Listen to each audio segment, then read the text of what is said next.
सुबह सुबह प्रियंका गांधी वाड्रा का एक ट्वीट देखा और इस ट्वीट के बाद मन में कई सवाल उठे। तो सोचा कि आज उन सवालों पर ही बात की जाए, उन सवालों पर चर्चा की जाए। प्रियंका गांधी वाड्रा का ये ट्वीट दरअसल गाजा पट्टी में हमास और इजराइल के बीच जो संघर्ष चल रहा है उसके कंटेक्स्ट में है।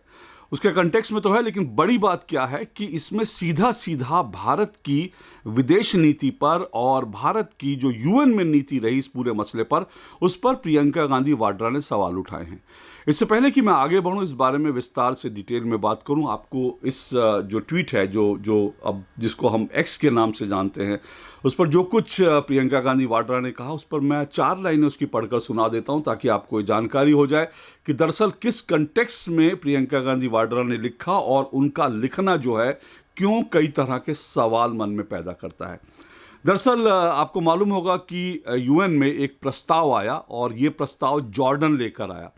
ये प्रस्ताव था कि गाजा पट्टी में सीज फायर होना चाहिए, यानी युद्ध विराम होना चाहिए। आप जानते हैं करीब 20 दिनों से युद्ध चल रहा है।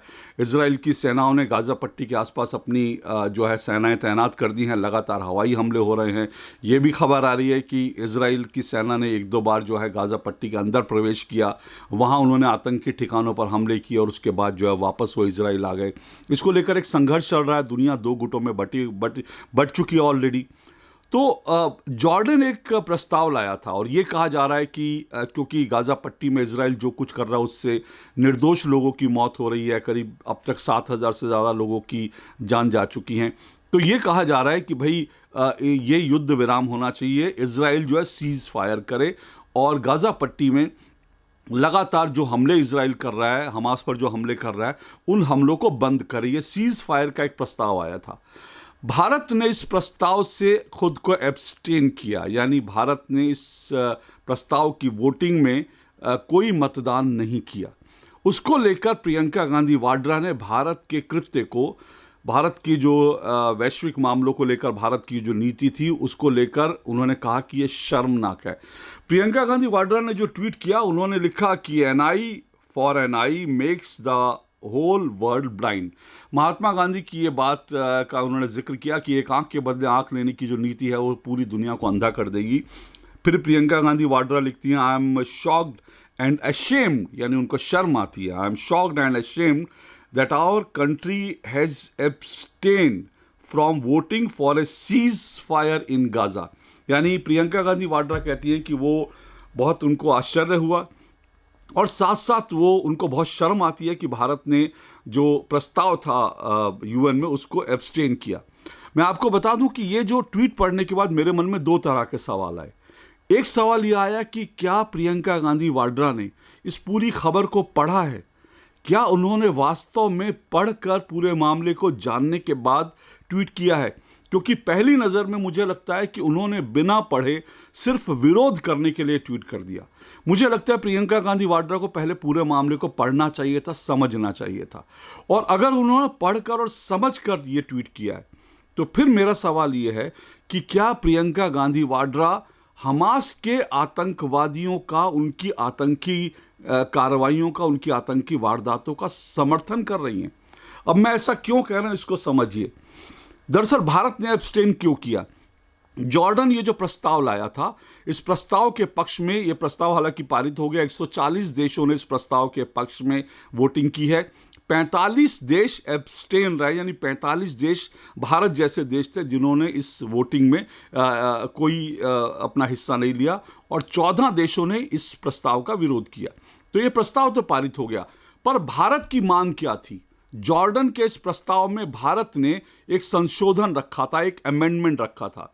भारत ने यह कहा कि ये प्रस्ताव जो पारित करना चाहते हैं, इस प्रस्ताव में जॉर्डन एक संशोधन करे और सीज फायर की बात हो। भारत ने कहा सीज फायर होना चाहिए, लेकिन साथ साथ इस प्रस्ताव में एक बात यह भी आनी चाहिए कि 7 अक्टूबर को हमास ने जो आतंकी हमला किया था इजराइल पर, और जिस तरह से इजराइल में लोग जो हैं उस वक्त जश्न मना रहे थे, अपना म्यूज़िक फेस्टिवल चल रहा था, उस वक्त हमास ने अचानक जो हमला किया था जिसमें सैकड़ों लोगों को, निरपराध लोगों को मार दिया था, उस हमले की भी निंदा होनी चाहिए। अब आप बताइए इसमें भारत ने क्या गलत कहा?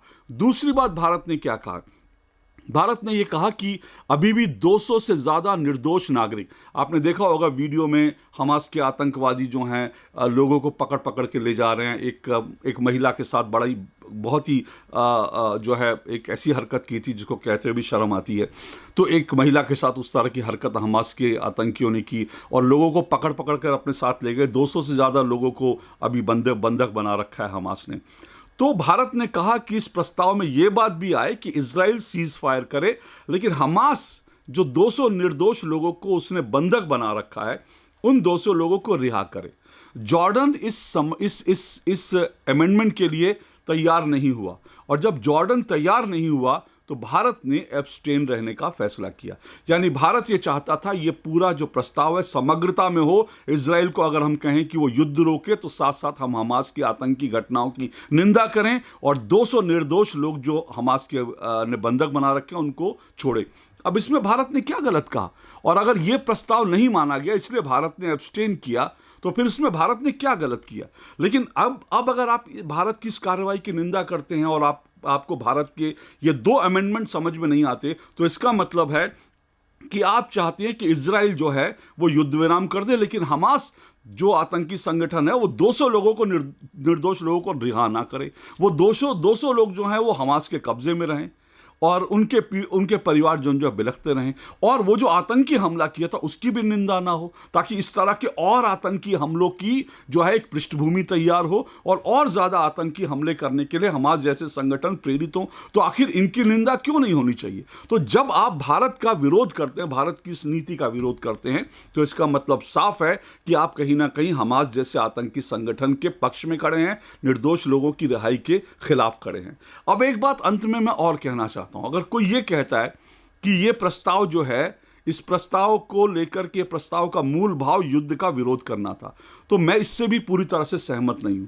क्योंकि इस बात को भी समझिए, इस प्रस्ताव के पक्ष में, विरोध में या इस प्रस्ताव पर एब्सटेन रहने वाले, ऐसा नहीं है कि जिन देशों ने इस प्रस्ताव के पक्ष में वोट किया वो सब युद्ध के खिलाफ हैं। क्योंकि ये कहा जा रहा है ना कि भारत ने युद्ध को रोकने की बात नहीं कही, भारत शांति की बात नहीं की। तो क्या जिन देशों ने इस प्रस्ताव के पक्ष में वोट किया था, क्या वो सारे देश युद्ध के खिलाफ हैं? इसको आप समझिए। और इसके लिए एक इंटरेस्टिंग फैक्ट क्या है, आपको मालूम है जिन लोगों ने इस युद्ध विराम का समर्थन किया उसमें रशिया भी शामिल है, रूस भी शामिल है। तो क्या रूस ने वास्तव में युद्ध के खिलाफ वोट किया है? अगर रूस ने युद्ध के खिलाफ वोट किया है तो रूस यूक्रेन में जो हो रहा है वो क्या है? उस युद्ध को लेकर युद्ध विराम रूस ने क्यों नहीं किया?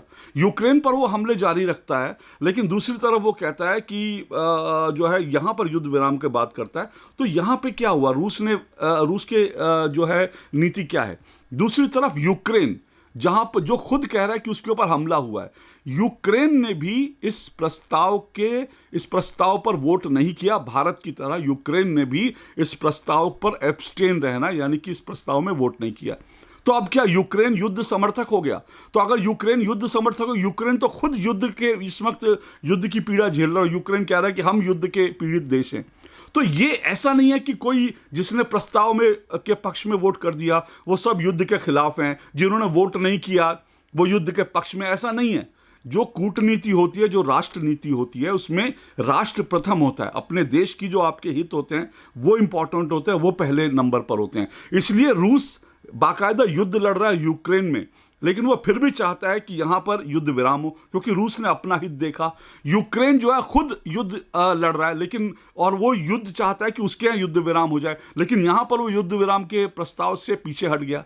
तो इसलिए क्योंकि यूक्रेन ने अपना हित देखा। तो उसी तरह से भारत ने अपना हित देखा है और दुनिया को एक मैसेज दिया है कि आतंकवाद के खिलाफ हम हैं और किसी भी आतंकी घटना की निंदा करनी चाहिए। अब प्रियंका गांधी वाड्रा को यह बात अगर समझ में नहीं आई तो ये बड़े दुर्भाग्य की बात है, और अगर उन्होंने समझ कर किया ये तो फिर सीधा सीधा मुझे लगता है ये आतंकवाद का समर्थन है। कम से कम किसी को आतंकवाद का समर्थन नहीं करना चाहिए। आज के लिए इतना ही। नमस्कार।